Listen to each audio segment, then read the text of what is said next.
Hello everyone, Chef Aaliyah here. Today I'm going to show you how to make one of my favorite weeknight meals, Cuban Picadillo. I love this dish because it's easy to make, uses ingredients from my pantry, and everyone at the table loves it. So, let's get cooking.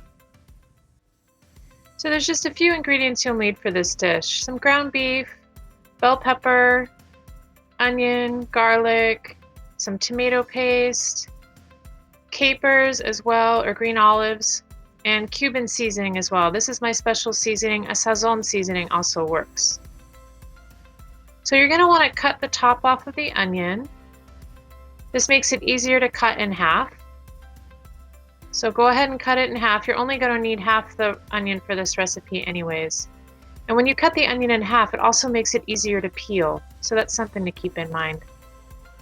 And we're going to cut this onion into a medium dice. So you want to put it flat on the cutting board and cut down the onion to the root, but not through the root.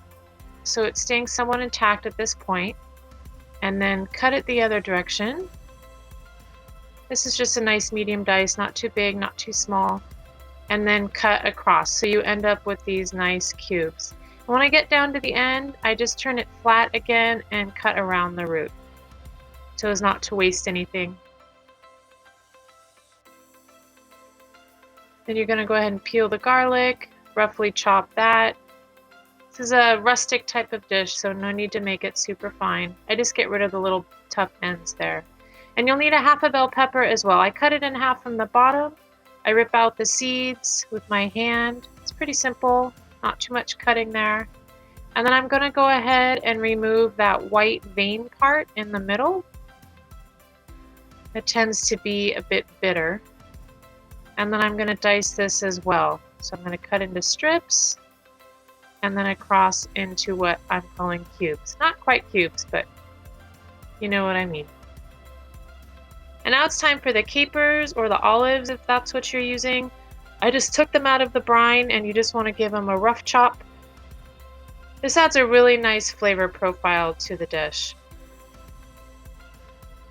I would use green olives. I like the one with the pimento inside, the pepper inside. Or these capers are great too.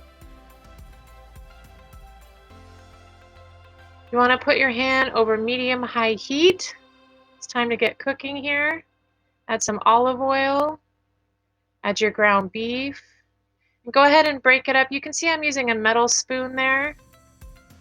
You want to add your salt at this stage too. It helps make the dish more flavorful. I use a metal spoon because it helps me break up the meat better, as well as any large chunks of vegetables as well. So you can see there I added the onion, the garlic, the pepper. I'm just going to let it cook for a few minutes until the veggies get soft after the meat has browned. Now it's time to add the tomato paste. So you can add tomato paste in water like I'm going to do here, or you can add a can of tomato sauce. It's kind of up to you. I just make a tomato paste in the pan. So I add the tomato paste. Here's my Cuban seasoning. I love this Cuban seasoning that I make because it doesn't have any MSG or salt in it, just tons of flavor. It's got annatto, garlic, onion, parsley, cumin. I do 1 to 2 tablespoons. And then my capers go in as well, or olives, if that's what you're using. And then I'm going to put a little bit of water in there, maybe a half to 1 cup, just to make it a little bit saucy. You want to stir it really well, make sure that tomato paste gets around the pan. I decided it needed more.